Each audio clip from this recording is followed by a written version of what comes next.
Everybody, welcome back to Tennis Review Factory.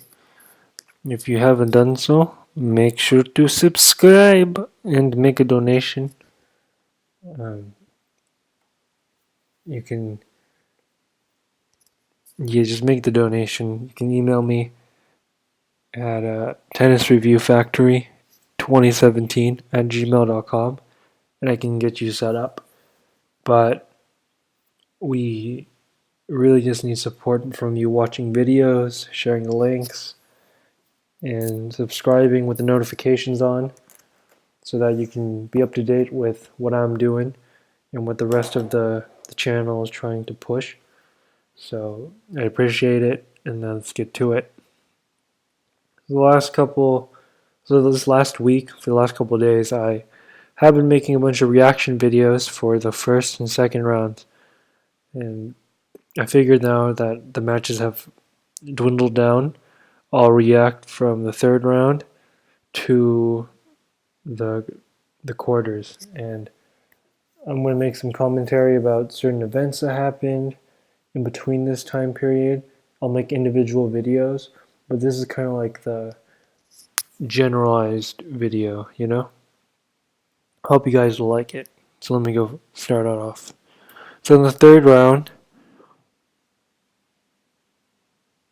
Novak Djokovic beat Denis Kudla. And interesting thing about this is Kudla actually beat two Serbian players beforehand. So he was seeking to beat a third player of the same country, but he was stopped in straight sets by Novak. Moving on. The 17 seed was defeated. I think this is a young guy. He put up a decent fight, but we'll see what he looks like. Yeah, he's 27, so he has time. He beat Brooksby.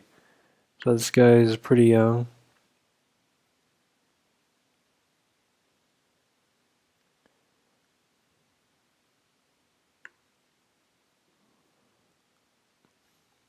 He played TC Plus probably. Where's Hydrogen? Solid game, I guess. He's a righty. He hits a backhand pretty soundly looking. Look at that. It's pretty solid. Anyways, moving forward, Dimitrov beat this opponent in straight sets. And Wawrinka beat his opponent in straights also. But it was pretty tight. It's like, wow. And Pablo Carreño Busta, he lost in straights to Goffin. No shame in that. I'm sure he wanted to get deeper. Roger Federer beat Dan Evans in straight sets.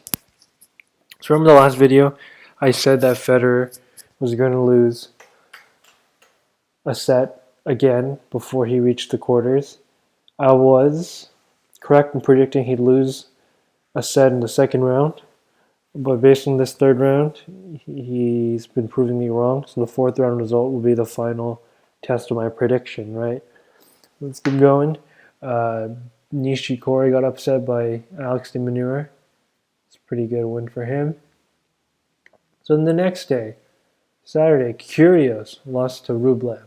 That was pretty shocking, considering how dominant Kyrgios was the previous rounds.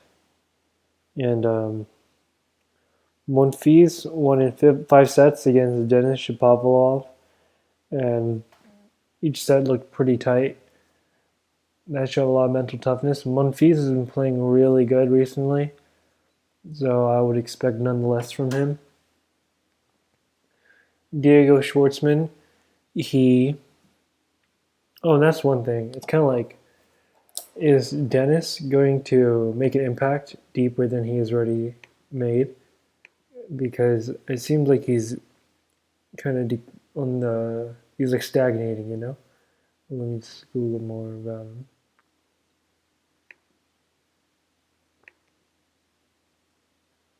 Because what really shocked me was when he played his friend in the first round.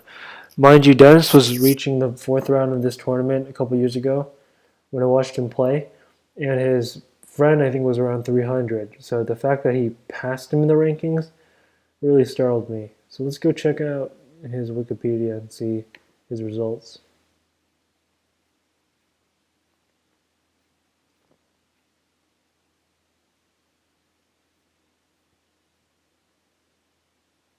So he did crack the top 20. Reached a ATP doubles final.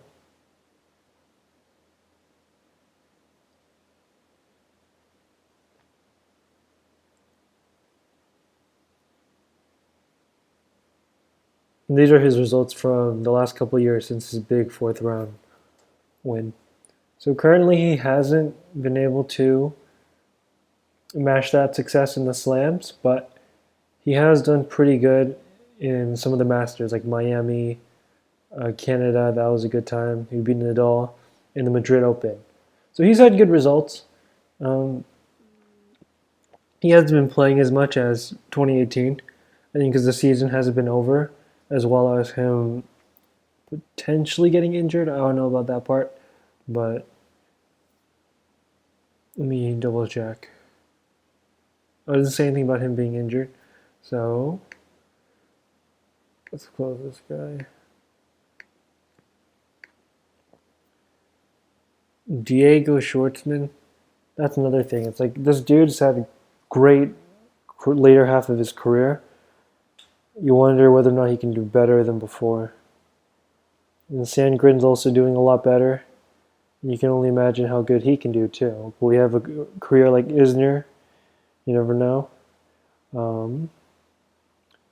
Isner lost, unfortunately, to Cilic.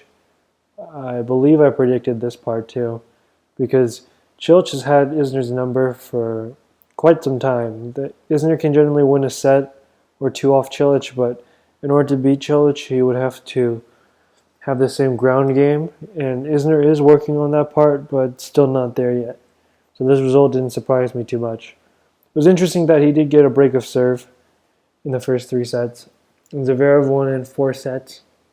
Again, I always say it, Zverev needs to reach a semis or finals of a slam to even have a chance of winning one, because he always loses quite early and struggles in the early rounds. So I wouldn't put any money on him, you know. Nadal won in straight sets, so good on him. Same with this guy, Andujar. So on Sunday, the round of 16. Actually, you know what? I'm going to discuss that. Yeah, actually, I'll discuss it here. Sure, why not? Djokovic was up in the second set 4-1, but then Wawrinka somehow won that whole set, and Djokovic was down a break in the third, and he retired due to his shoulder injury. He was booed and gave the sarcastic thumbs up. Dimitrov won straight, so he got into his quarters where he'll play Roger. And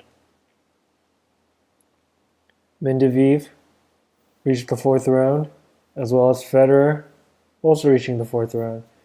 Federer really did good, so he totally broke my prediction of him losing a set because he beat these two opponents easily, and I'd say they're better opponents than his first 2 rounds opponents.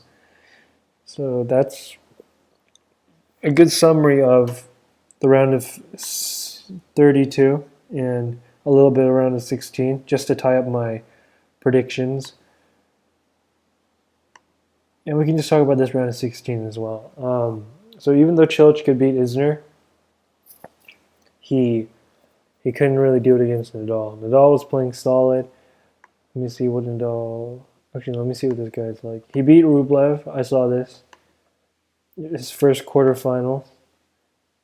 Berrettini.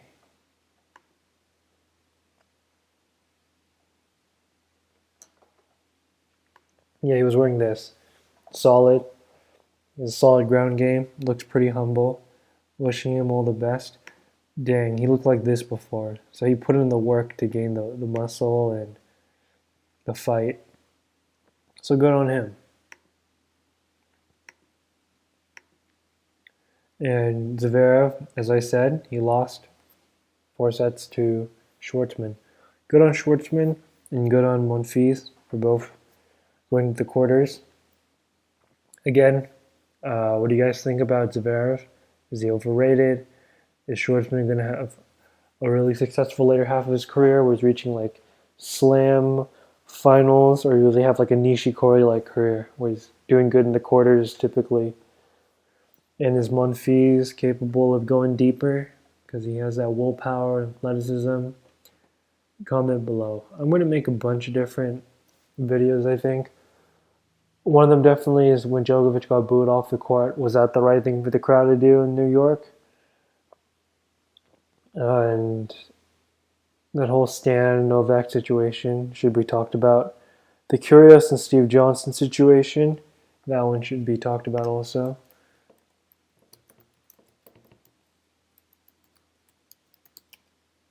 That one was pretty crazy. There was like all these articles about this, so I'd like to talk about that. And let me think. Those two are pretty big.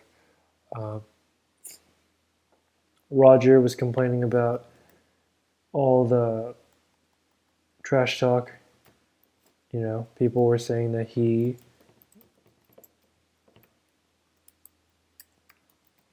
gets special treatment. Lol. Roger Federer responds to MGK. That's funny. So yeah, he got sick of that, and probably some more. Oh, Nadal talking to Tiger Woods. That was another thing. And on the women's side, I can talk about some other stuff. So that's it, guys. I'm going to be making more videos, but I just wanted to put this one out because I haven't in a while. Hope you guys had a good break and holiday. But I know it's back to the grind for most of you. So thanks for watching. Make sure to subscribe.